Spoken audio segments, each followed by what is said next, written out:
Welcome, everyone. It's really wonderful to have all of you here with us today. We are absolutely thrilled to have this Forster lecture today, and with our amazing guest of honor, Dr. Marta Moreno Vega. I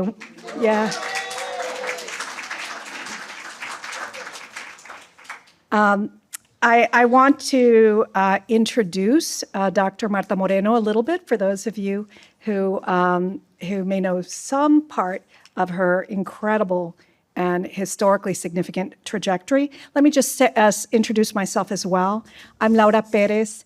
I'm a professor here in the Department of Ethnic Studies and in Chicanx Latinx Studies. I'm an affiliated faculty person with various programs, Center for Latin American and Caribbean Studies, Gender and Women's Studies, and the Graduate Program in Performance Studies. I'm also the chair of the Interdisciplinary and Hemispheric Latinx Research Center.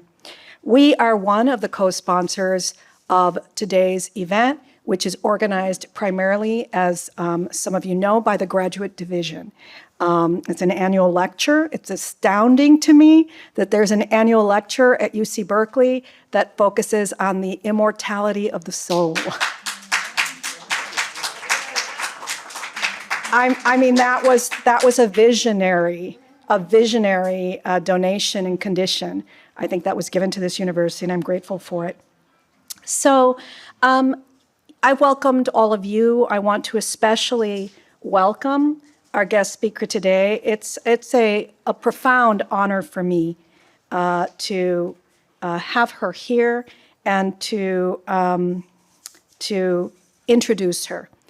Her lecture today, as you see, is The Soul, Spirit is My Altar, Espiritismo, Honoring Ancestors and African Sacred Thought and Practice.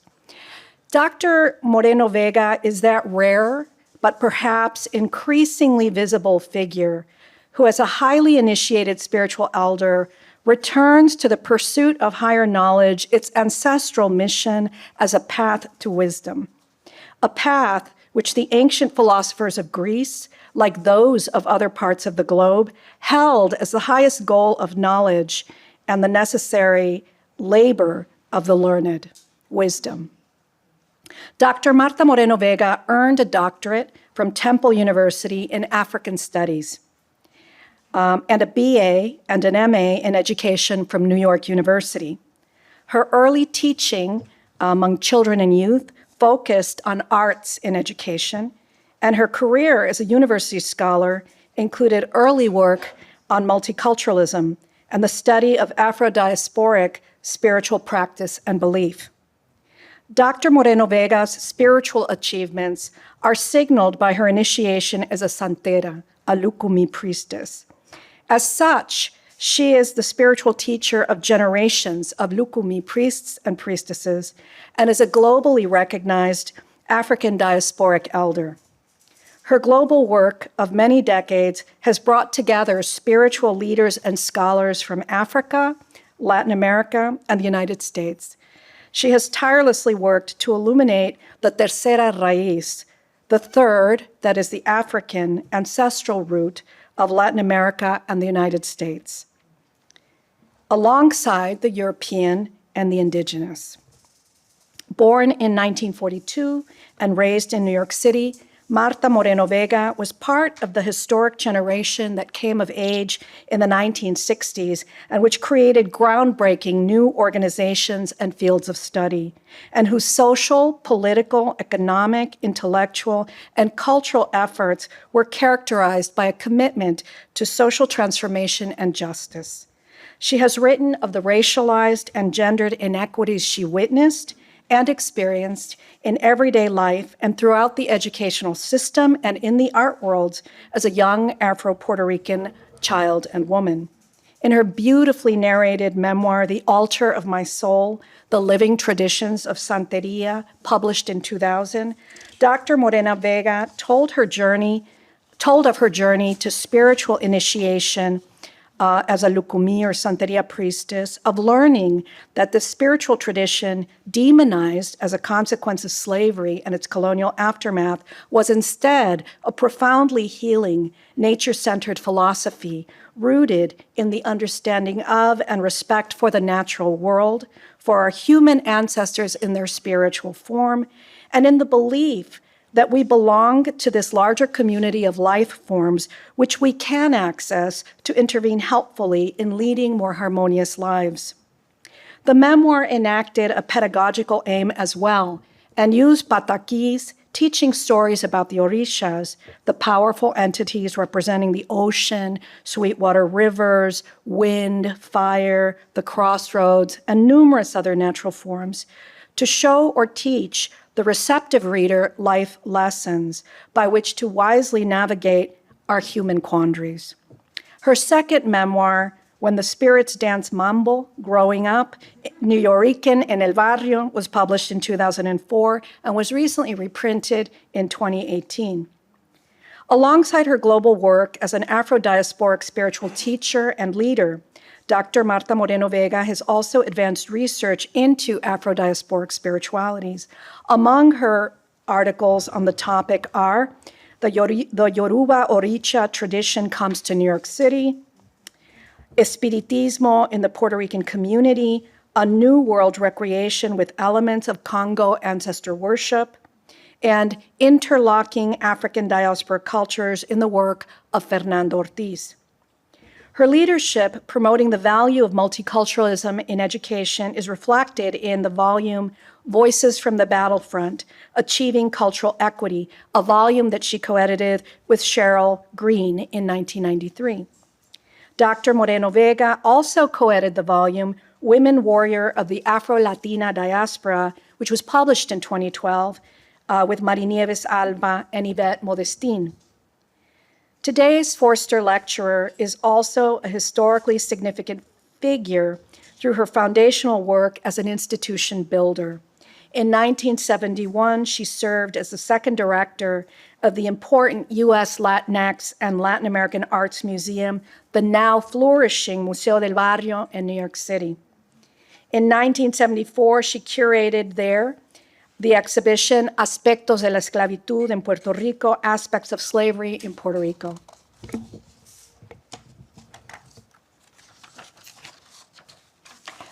A practicing visual artist, she was one of the founders of the Association of Hispanic Arts. In 1975, an organization dedicated to promoting the artwork of Latinos. In 1976, she founded the Caribbean Cultural Center African Diaspora Institute. She is also the founder of the Network of Centers of Color and founder of the Roundtable of Institutions of Colors. While teaching at Hunter College early in her career, she served as co-director of the Global Afro-Latino and Caribbean Initiative. She has taught at many universities throughout America during her long and rich career, including at el Centro de Estudios Avanzados Puertorriqueños de Puerto Rico y el Caribe in San Juan, Puerto Rico, at the Inter-American University of Puerto Rico, and at New York University's Department of Arts and Public Policy. As a spiritual elder, a scholar, the founder of significant organizations, and as an artist, Dr. Moreno Vega is now herself the basis of a growing body of feminist, Latinx, Afro-diasporic, arts, and religious studies scholarship, interviews, documentaries, and exhibitions. For example, in 2018, Dr. Moreno Vega was featured in the Brooklyn Museum's exhibit, Radical Women, Latin American Art, 1960 through 1985. For me personally, it's a joy to meet and learn from a scholar and a spiritual elder whose fruitful, lifelong commitment has been to genuine wisdom, to the medicine that humanity always requires. And not least in these times, when we are in this country and in other parts of the world in need of the knowledge and wisdom to lead us beyond nationalist, religious, gender, and sexual hostilities and the dehumanization of those of us deemed irremediably other. Now, please kindly join me in warmly welcoming Dr. Marta Moreno Vega.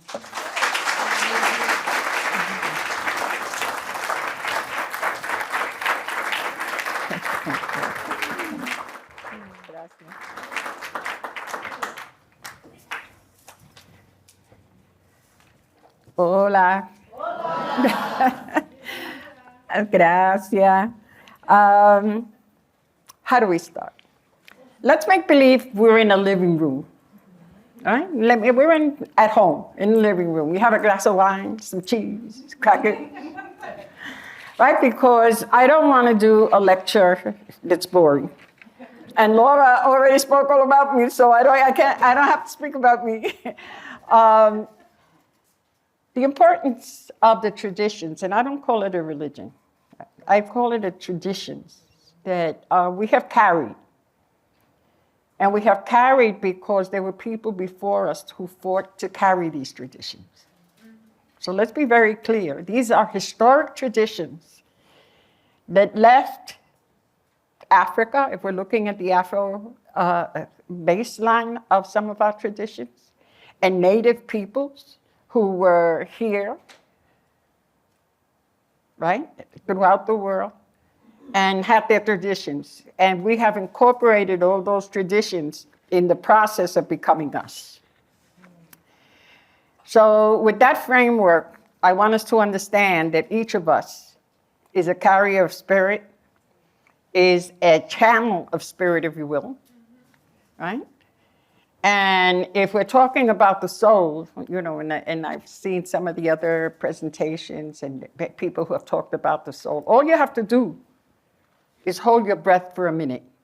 Hold it for 2 minutes. Hold it for 5 minutes. Hold it for 10.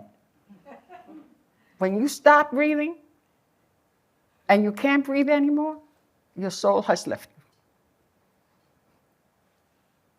you. Your soul has left you. It's no mystery. We all carry soul. We all are souls. And we have to understand that. You don't go looking for it. It's you.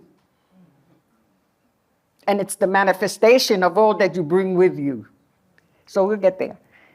I want to thank the Center for Race and Gender and Women's Studies, Berkeley Center for the Study of Religions, African American Studies, Latinx Research Center, Center for Latin American and Caribbean Studies, Institute for the Study of Social Issues, the Vice Provost up for Graduate Studies, Dean Montoya, and members of the Foster Committee, Nora, Laura, and Tomas. And Laura Perez, I know you tracked me down, so thank you. thank you. I developed with the team that I work with in Puerto Rico a presentation so that you would get a sense of where I'm going with what I've just said. What you're looking at, actually, let's see, this is it, is the organization that now we developed in Puerto Rico called Corredor Afro. And the idea is that when I started going to Puerto Rico, my own family, my cousins would say, I'm not black, tú eres negra, but I'm not, you know? So we would get into these arguments because I had gone at 19, 20 when my awareness was growing of my racial and cultural and activist. I hate that word activist, like if we're all activists, we should be, right? And especially now, because of what's happening. It has always been there, right? We know that it's always been there, but now it's roaring absolutely and intentionally to destroy. So that I decided that when I wanted to be in the warmth of the island, I moved and started writing and was bored writing. So I started with others this organization. So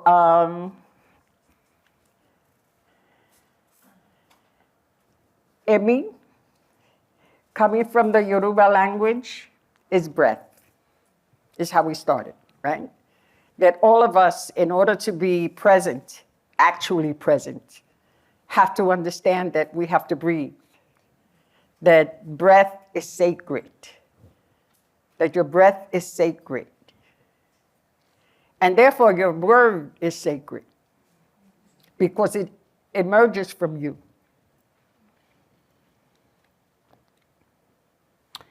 The soul is a combination, right, of your body, because your spirit has to have a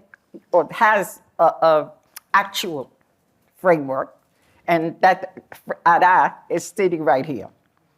Each of you represent that vessel that houses your spirit. And me is the life force that allows that spirit to move, right? That vessel to move.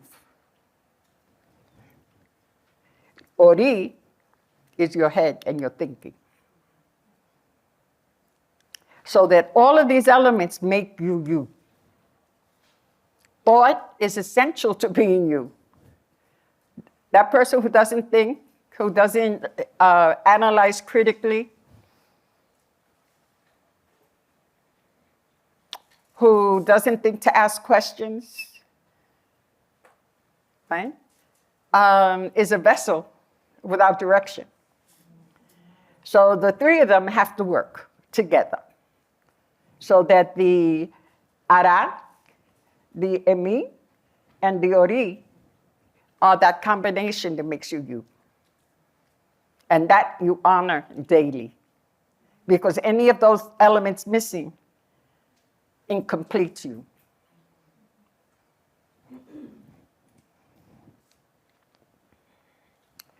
Ancestors.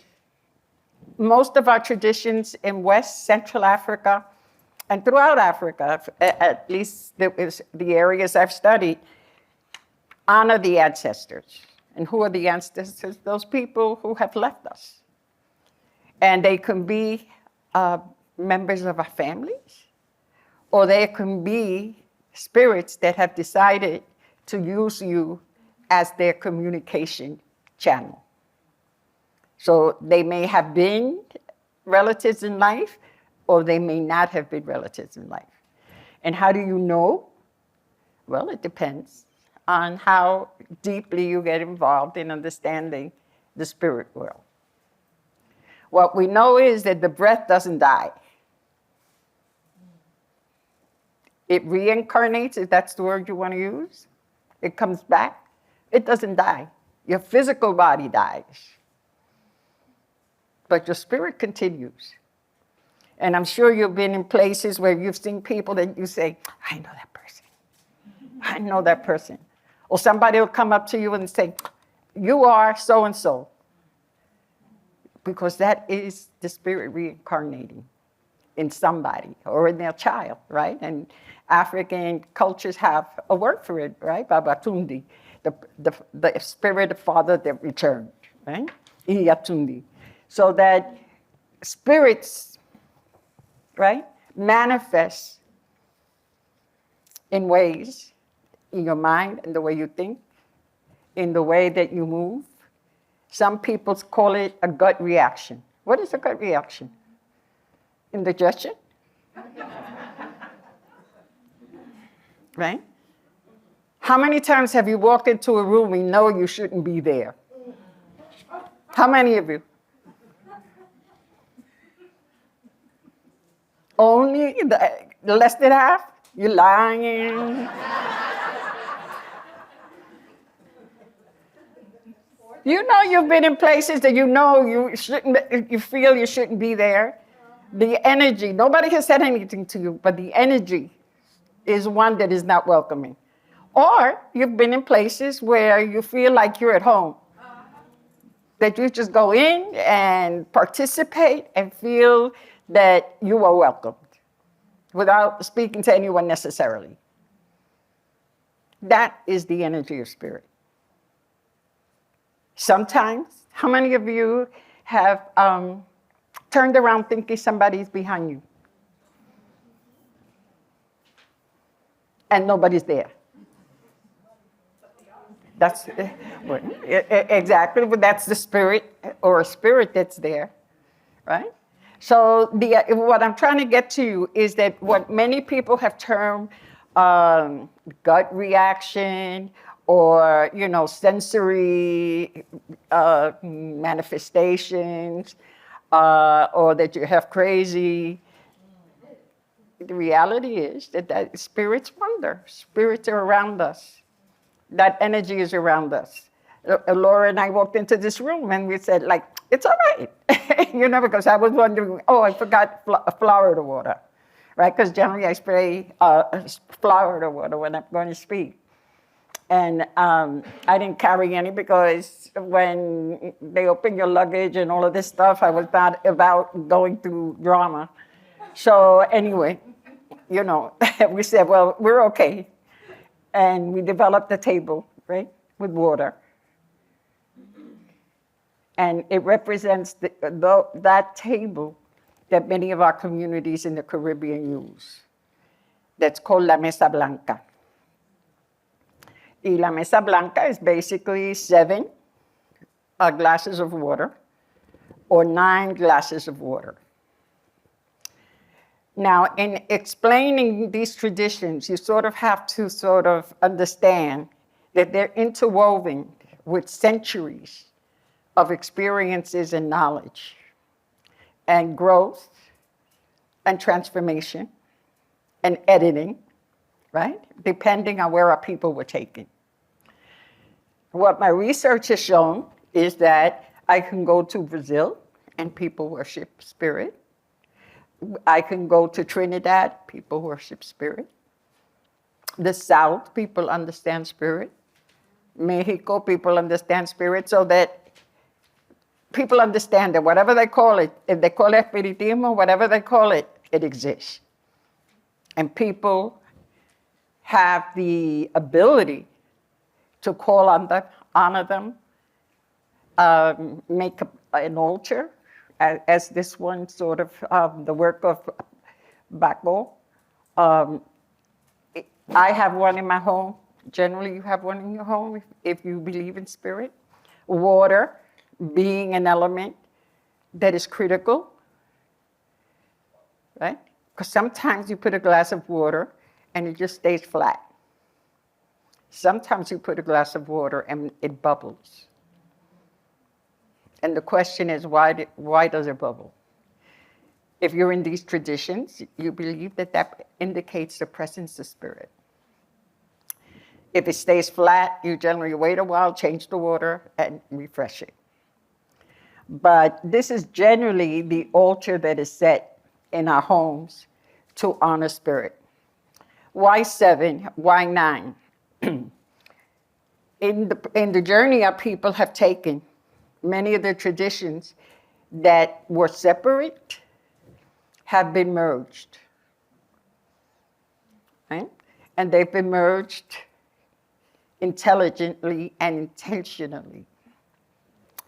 My godfather, when I started my studies in Cuba before initiating, said, because I was like, why is this system this way in Cuba and that way in Nigeria? Right? And he said, because when our people were brought, they were brought from different ethnic groups. It wasn't the same ethnic group that came and landed. It was different ethnic groups. And those groups had different interpretations of different orishas, right? Since they interpret them differently, it didn't mean that they were different. Yamaya is Yamaya. Water is water. Oshun is Oshun, sweet water, right? But they had a different way of presenting them. So what we had to do was develop a system that allowed us all to work together. And the reason I bring that up is because at this point, I've heard people in rooms say, oh, no, because they're Latino, they're different. Oh, no, because they're from the Caribbean, they're different. No, because they're African, they're different. At this moment in our history,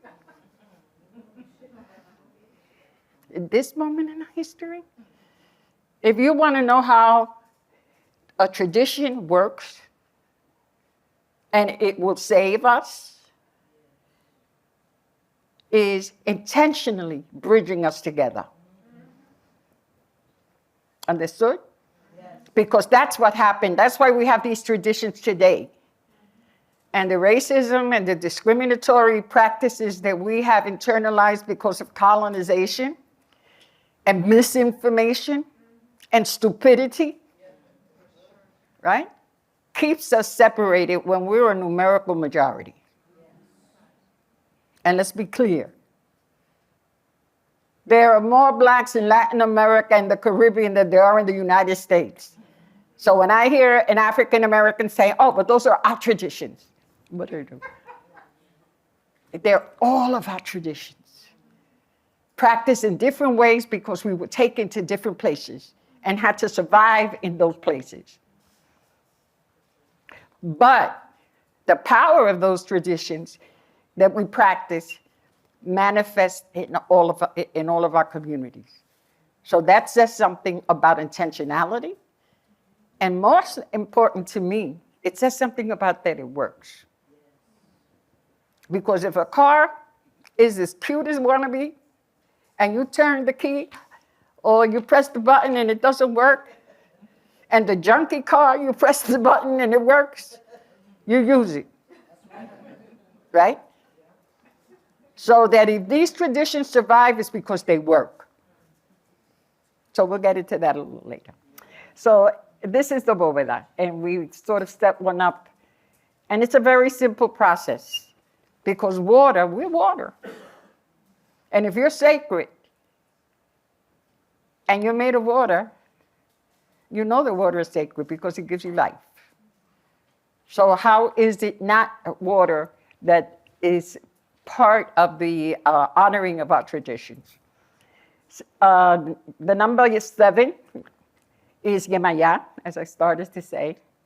And Yemaya is seen as an espiritista in the Yoruba tradition, and especially in the Caribbean, because she is water, she is the ocean.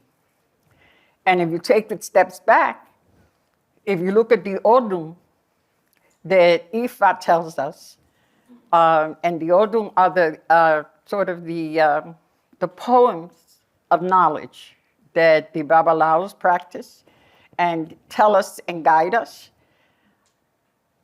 Yemaya was the first thing on earth. There was no earth. There was water. So number 7 is very key.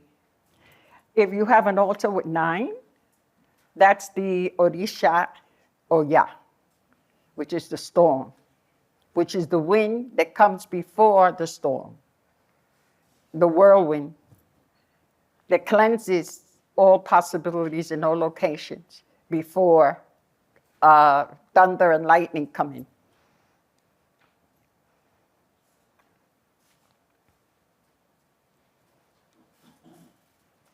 Olodumare is the supreme God in the tradition. And it is that energy that provides us all the ability to live, to manifest. And clearly, I asked Bako, don't give it a face, because the Supreme doesn't have a face. It's your faith, it is your belief in it that makes it work, right? So under colonization, the imagery never looked like us, right? But increasingly, and that was part of the, I think, the initiative of many of us in the civil rights movement, and also the Black Power movement that a lot of us were part of, that image had to look like us. So that's when you begin to get images of the Supreme that look like us, right? It no longer is Caucasian, but has the colors of the history that we know the Bible addresses if you look at the Bible. But in terms of our traditions and our Yoruba traditions, we understand that the Supreme doesn't have a face, has an energy, but not the face. Oduduwa, the Orisha of the creation of the earth, comes into play through the Ifa legends that we understand as guiding principles. one of the guiding principles was that the creator, and you'll see the imagery that Bako has reflected in him, is the right hand, if you will, of the Supreme. And he was in charge of developing Earth because Obatala, the creator, the concept of creation, and the emissary of creation of Olodumare, the Supreme, got drunk with palm oil and wasn't able to finish his task. So his task then was taken on by Oduduwa, who created the earth. So there was no earth before Oduduwa finished the task of putting ground on top of water. So that it becomes very important as those of you who are studying these traditions understand that there is stories, if you will, but they're not stories, they're Odu, they're philosophical principles that says and guide you in your thinking and in your behavior. So it's telling you that you will lose opportunities if you do activities that stop your growth, that stop your possibilities. In this case, Obatala got drunk, so he was not able to, that energy was not able to finish his task. So someone else came and did it. And I'm sure that some of you are at work and say like, hey, that person got a promotion, I didn't because da-da-da. You have to check it. Did you let something fly by? Was there something that you were not looking at or thinking about? Right? Because that's where your ori then has to come into play as a critical process of analysis. Are you getting it? Okay. This is Yemaya. And again, I say this is Yemaya, but it's not. Why? Somebody, you're in school now. Why this is not Yemaya?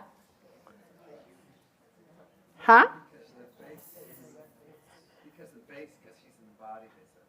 All right. And what does she represent? Ocean. So Yemaya is the ocean. But people have personified these divinities, these forces of nature, if you will. And they did so in West and Central Africa. They did so throughout the diaspora. There are images that reflect European concepts because we lived under systems that were imposed.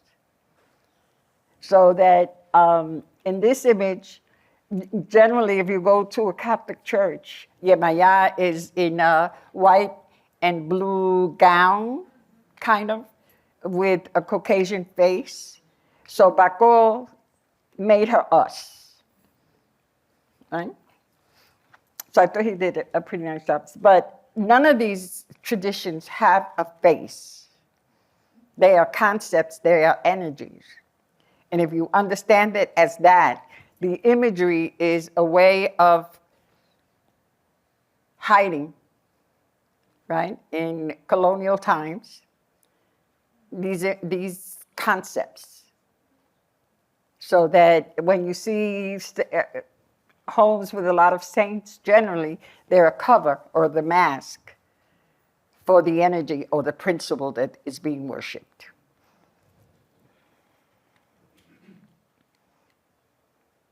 Obatala. I was initiated in Obatala in 1981.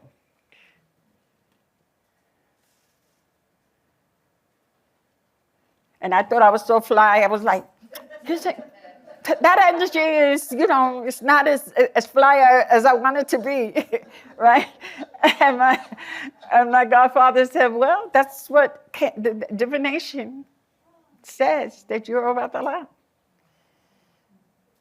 So you either accept it or we're done. You go your way and I go my way, because this is what divination says, that you bring this energy. It doesn't mean that all of the other energies are not living within you. But what it does mean is that that one predominates whenever you need it to predominate. So he's often seen as an older person, but there are different roads to each of these energies, which is the important thing, that no one energy is one, it's many.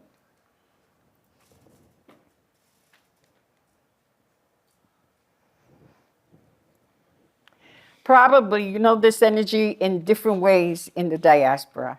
How many of you know Stagger Lee? Stagger Lee is who? He is what? What's his principle? Yes. And what else? Huh? Dancer. Uh-huh. ¿Cómo? No, no es fuego. He's at the crossroads. He's at the crossroads. And what it's basically saying, this image, or the philosophy around this image, is that you have to decide if you're at the crossroads, right? And many instances of being on the crossroads happen every day in different ways and in different importance. How do you go about taking the direction that you should? How do you go about analyzing and using your ori, your thought, to decide which road to take? So what that means, in a sort of short-handed way, is that you have to take responsibility for your actions. And we have been taught generally, right? Because I don't want anybody coming at me and saying, my experience is different. Well, it may be, but generally, we've been taught to go with what authority says, right? And that includes your parents, that includes your elders, that includes your job. But ultimately, it's on you to analyze whatever the situation is and make the decision of what road you're going to take and what responsibility you're going to take for being on that road. And why do I take time on that? Again, because we're living at a moment in time that we never thought we would be in. And I would posit that we have been complicit in getting to this point. And I say that because my mother used to say, no hay ciego, no hay una persona más ciega, pero el que no quiere ver. My mother used to say, the person who's blind is the one who doesn't want to see. Right? And we have not wanted to see. And because we have chosen not to see, we're in a predicament.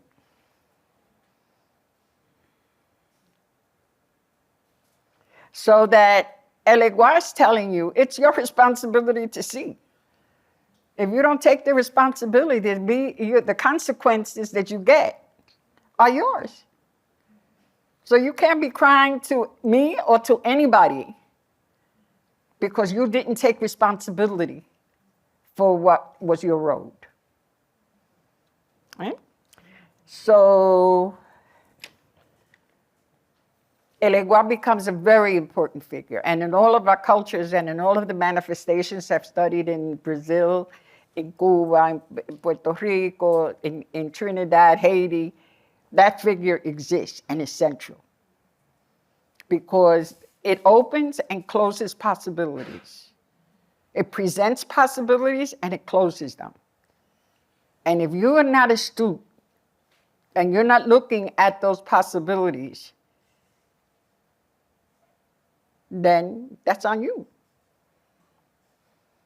Right?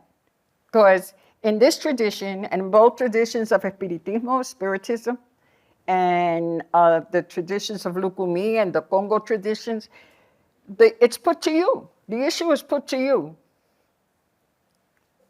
Right? We grew up Catholic, but my abuela never went to church. She was a spiritist. Right? She said, oh, no, yo soy católica, evangélica. You know, she was like, but she was a spiritist. She never went to church. My mom, my dad followed what the spirits told my grandmother. And it was very clear, like if there was a problem, they would call down and she would get possessed and divine what road to take. And then it was always, it's on you. You do it if you want. If you don't want to do it, that's on you. I tell you what the Spirit says. Right? And I bring that up because that's how I was brought up, believing in spirit. So it was a shock when I go to school and everything is different, right? People don't believe in spirit. People don't have the colors in my house that I have in my house. The music that's playing in the school, if there was anything, was certainly not the music that was playing in my house.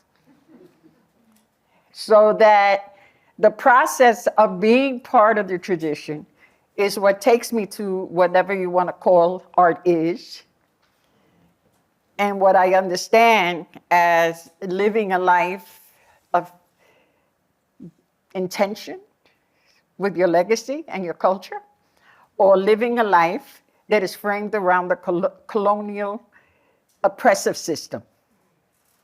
Okay? So the reason I bring that up at this point is because many of us are studying, and we think that studying is the end-all and be-all of knowledge. And it's a road of getting to where you want to go. I like the idea of having a doctorate and being called doctor, depending on the room I'm in, right? But at the other level, it's not like you know it all.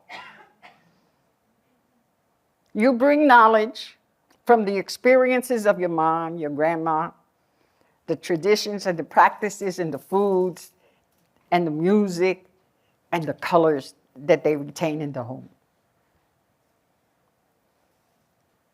And I'm thankful for being Black. I'm thankful for being Puerto Rican because that's my career, studying what my family taught me. Right? That espiritismo that at first I was like, oh no, I'm not going to tell anybody. I'm not going to, you know. At a point I said, like, why? Right? Why? If this is what my family believes in and I believe in, why not? So we can talk about that later.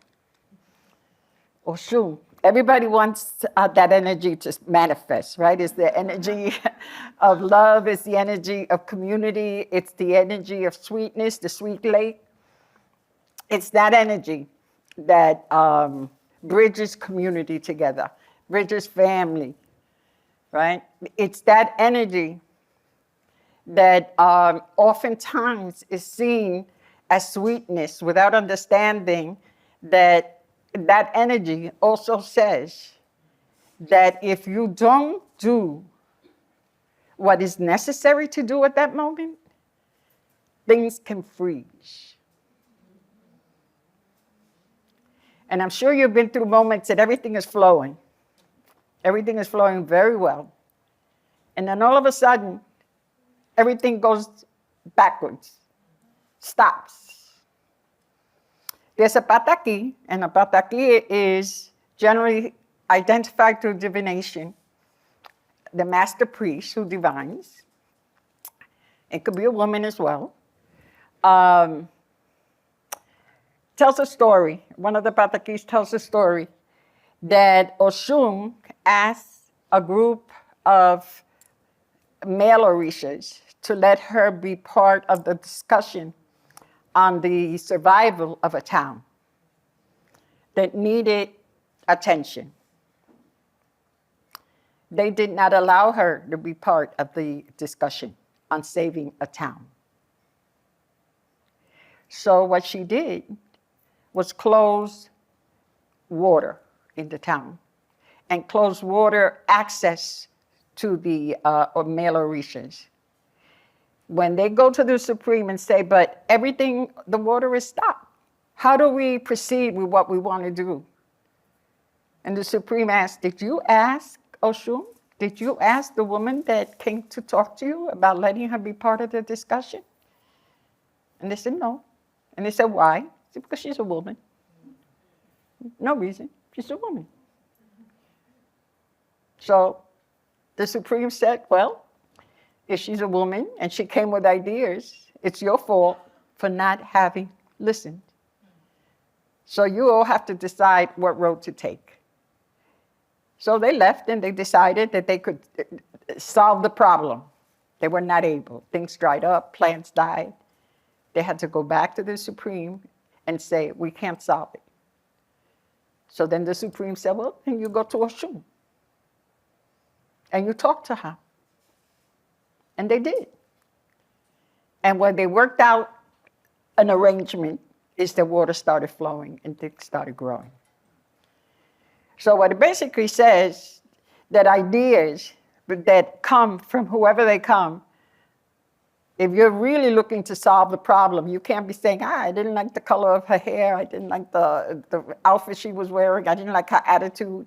If you're willing to solve, you need to solve a problem, then you're willing to listen and you're willing to explore what the possibilities are to solve it, right? So that's one example of the power she brings, or the energy brings. Oya, we talked a little bit about Oya. She's a spiritist as well as Yemaya. She's the number 9. It's generally manifested in the spiritual table. And she has the energy to start a war. So she is the advanced of Shango the warrior, but she's also a warrior. So it says that when you go to war, you don't go to war by yourself. You always have somebody next to you that helps you if you're going to wage war. And this is Shango. This is an image that probably many of you have seen. Now you'll see also that each of the images carry a color. And you're going to get a card that also has music that each of the spirits, each of the orishas generally play when you're in session or in a ritual and people sing and perform. No, that's the wrong word. They don't perform. It's not performance. It's not performance art. It's, how would I say? It's ritual movement, right? Ritual movement that calls down the energies that you're looking to communicate with. So there's song, there's music, there's instruments, and there are colors. And I told the story yesterday that when I started going to art school, my professors were always saying, your colors are too bright.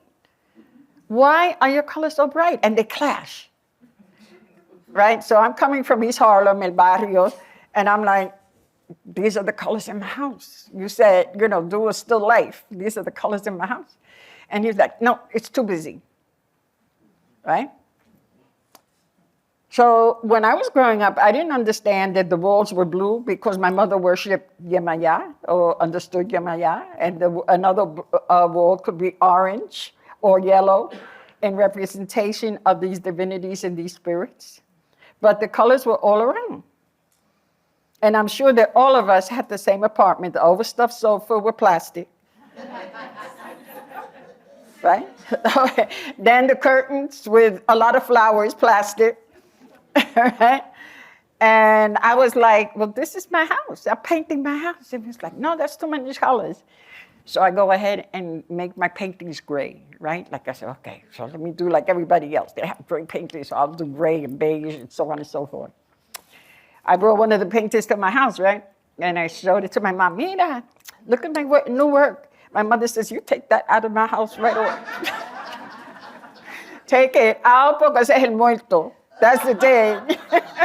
And I don't need any dead energy in the house. So take it. So that's what started me sort of like thinking about, well, why am I going to art school?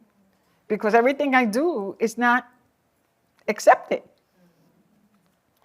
And as I was sort of battling with the idea of why am I an artist, I was also studying what it meant to be of African descent and what it meant to be African, right? So that I'm very thankful to my family and my parents, because they're the ones, because of what our home looked like and what traditions they brought, allowed me to think through what I needed to think through. This is Orula, the energy of divination.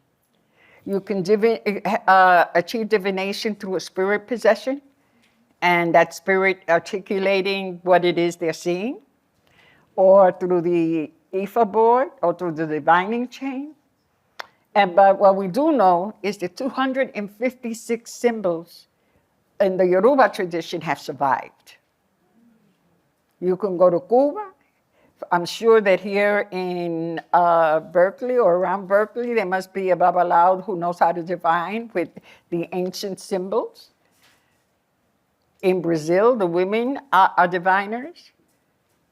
So that we see these symbols, these energies that these symbols bring, the knowledge that these symbols bring are present and are used in forecasting what the reality of your experience is.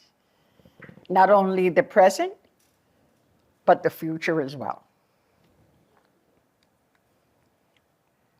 And this is Ori. This is you. Because each of you has a head. But you also have an inner head. And the inner head is that energy force that gives you critical thought.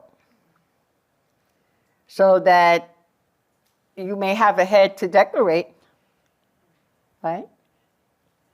And put makeup on and look all cute with.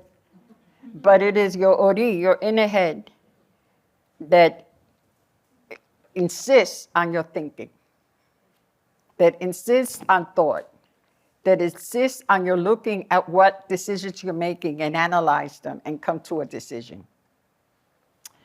Now, many people that come to, Caribbean traditions or African-based traditions want, sort of like in other systems, that you're told, this is what you do and this is what you don't do. This is not that process. This is not that process. And I think our parents, our communities, our elders have been very brilliant in sustaining that system, that it's on you to make the right decision. We give you the information is shared, the experiences are shared from those that came before you, but ultimately, you have a choice to make about you. What and why you came to the world, and how you're going to manifest it, and how you're going to practice it.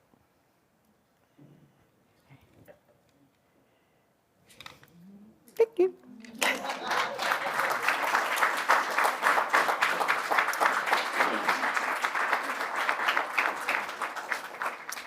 So I didn't have to pass you a little card. I saw you getting ready.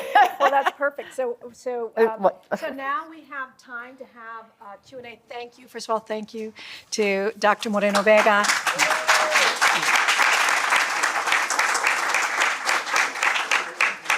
And so we have, we've about 20 minutes or so for question and answer, and then please stay afterwards because we have a reception, and you can always, of course, continue talking to Dr. Martha Moreno Vega. So please, there's a microphone, which Jane Fink, who has done an amazing job of organizing this lecture, has pointed out to us. So if you have a question, if you could please step up to the microphone, and here's the microphone for you. Everything has flowed so beautifully because of Jane. So let's be very clear, so please acknowledge.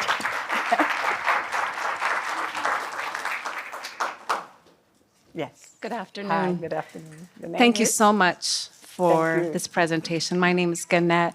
It's so beautiful to hear about the indigenous spirituality on campus. It's new, so we're In many ways, it's new, this level of information. So I thank you for being here. My question is around the concept of serpents in Lukumi. Is there a connection? And because I saw it around the divination board, but I'm looking for the connection between serpent, Lukumi, Santeria, Candomblé. What is the connection in there? Thank you. The serpent is a figure that appears in most of our traditions, especially in the voodoo tradition, in the Congo tradition, with that heritage. And I don't know the response to it as I should. I mean, to be clear, I know that the serpent is extremely important in Mami Water, in terms of she generally has it around her neck. So it's not seen as negative. It's seen as an energy force, but the details around that, I don't have. For example, the Olokun figurine, one has a serpent and one is the head. Right. But it could be the serpent, it could be food, so that's what I'm saying. Unless we know, and I don't want to say I know when I don't know, but I'll check it out and I'll let you know. Hi. Thank you so much for the talk. I had a question. I'm a landscape architect student here, and I come from India. And what I'm seeing in general is when you are showing us these images, we also have a lot of images, and now these images of various forces of the earth have just been limited to those images or idols. And there's such an increasing disconnect from the idol of a river versus the river itself and the force of the river. I'm just wondering how, as we're getting more fragmented nowadays in terms of how we think, how we feel, how do we bring back, how do we sort of nudge people to come back and connect with the land, connect with the weatherscape, connect with the forces of the earth, which are increasingly being destroyed or moved, shifted? Just, yeah, if you have anything. That's why I gave the example of what my godfather told me before initiation, that it was intentional. That people who had been brought to Cuba during enslavement had to make a decision. And that was one of the reasons that I did a conference in Nigeria when I went through the process of initiation. Because I didn't understand what made what was happening in Africa different to what was happening in Cuba, Puerto Rico. And the reason is that we have to make a decision, right, to how we want to structure what our sacredness is. When I went to Africa and we had these conversations with spiritual leaders from Nigeria, Ile-Ife, and the Diaspora, because I took about 100 people, what we found is that, let's say, for example, when we went to Abeokuta, that's the home, right, in terms of the West African tradition of Yemaya, the ocean. That's where she lives. We took a Mãe de Santo, an initiate from the Candomblés of Brazil, and we took both elder priestess and one from Puerto Rico. When we went to Abeokuta, they started singing, right? Sulta and My Vida started singing to the priestesses there. And they were like, You know, they were getting it, but not getting it. Then they went deep to songs that their elders had taught them, right? Then all of them started singing together. So that in that room, we saw Brazil, Cuba, Puerto Rico come together with African priestesses, right? At the same time. The whole room started crying. Men and women started weeping because we understood that we have been separated, but somehow we have retained intentionally our history and our songs, right? And our movement. So answering your question is we have to do things by intent. We're in a moment now that we don't even know if the democracy is going to exist, right? You'll hear people analyzing what, especially in the news, like we have to do this, do this and do that. We know it's not the same that we were going to deal with 10 years ago. So how do we deal with now? Now. Not bring up examples that didn't work 10 years ago to solve the issue now, right? So how we do it is because we say we're going to do it. You're going to grab 2 of your friends or 3 of your friends or 100 of your friends and decide that you're going to move in a certain way, right? People say, well, why do you build institutions? It doesn't start that way, and Amalia is here. This is my sister from another mother. And I mean, things happen because you make them happen. You made them happen. We were like the cultural equity conferences we did. We did them because we were going through this similar experiences we're having now, not as cruel, but the art of our communities were not being seen by the National Endowment and different foundations and so on. And we decided to form a group and make it an issue. And we did, right? And it meant, I didn't know Amalia.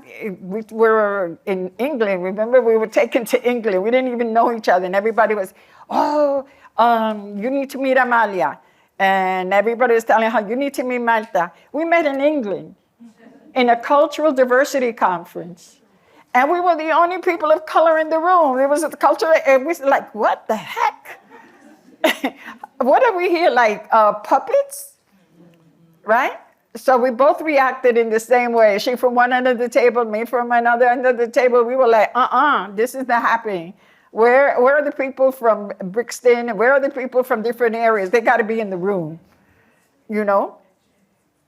So you do it intentionally. I mean, we were invited. We could have been cool about it and not said a word, but we refused. And they said, but it's $500. I said, so why did you make it $500 knowing that our people could not afford it? What did we do? We raised $500, right? And we brought David. Yeah, so between us, we raised money and we brought one of the artists from Brixton. So it's intention. You have to have intention. If you don't have intention, you can sit in front of a TV and, talk yang. But it's not going to move nothing. You have to decide what the action is. Yeah? Thank you. Any other questions? Primero que nada, I feel so blessed to be here listening to you, Marta. Thank you so much. Muchas gracias. So I'm a linguist, and I've always been fascinated by different languages. And when I went to Brazil about 20 years ago and I studied dance in Bahia, the people spoke Yoruba, and you were talking about the singing.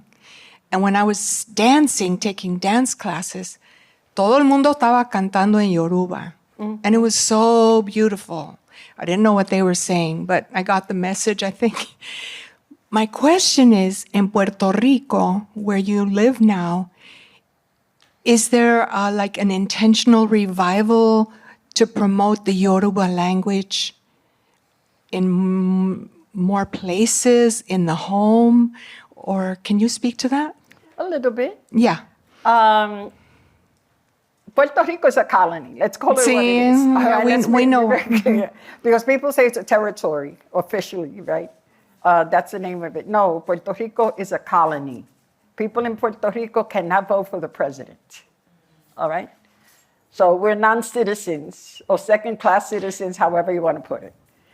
The school system or the systems that exist are colonized.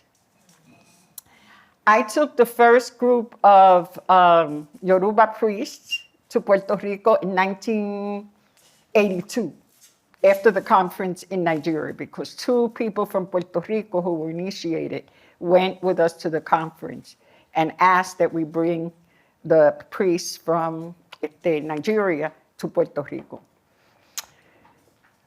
Talking transparent. The people who came, right, started asking for money, exorbitant sums of money to solve people's problems. So I got a call, and they said, Marta, you know, people are taking loans in order to get this and that, and get this and that. So I have to fly to Puerto Rico, right? Cuss off the priest. And then gather our community in Puerto Rico together and tell them, were you doing fine before these priests came to see you? Were you in pain or you in problems? No, everything was going good, right? Yeah, with the people you had here, with the knowledge that they had here, yeah? So why do you go and get a loan to solve a problem? That's on you. Remember, I just said, you have to take responsibility for your action. If you don't take responsibility for your action, anybody will give you the okie doke. Yes, here, in the Caribbean and Latin America, because you are vulnerable. You're not thinking. You don't go to a doctor that you don't know. Before I go to a doctor, I have to ask about 20 people, have you gone to that doctor? The title doesn't make you. It's the quality and value of the person that makes you, right? And this is one of the problems that the tradition, I think, has now, because people are so anxious to now become Africanized, right? That anything that looks like it, you go for. Well, that's ignorant. That's totally ignorant. Because it's your responsibility to investigate, to think, to research. It took me, once I started on the road, it took me about 3 years before I even allowed divination to happen to tell me who my Orisha was. Because I have to make sure that these people are, you know, I was in Cuba, I don't know them, you know what I mean? I have to know who they are. So it took me 3 years before going back and forth. It wasn't easy, but I did it. Because you don't know what kind of energy they would have given you. Exactly, all of that. So how am I going to just say, yeah, go ahead, take my head and do whatever? What? Ori is your center. You don't let anyone touch your center. And if you don't value it, why should somebody else? Yeah? Okay. Hi. Any other questions? I'm that amazing and taught you everything in 1 hour? Thank you for coming. I know you could have been someplace else.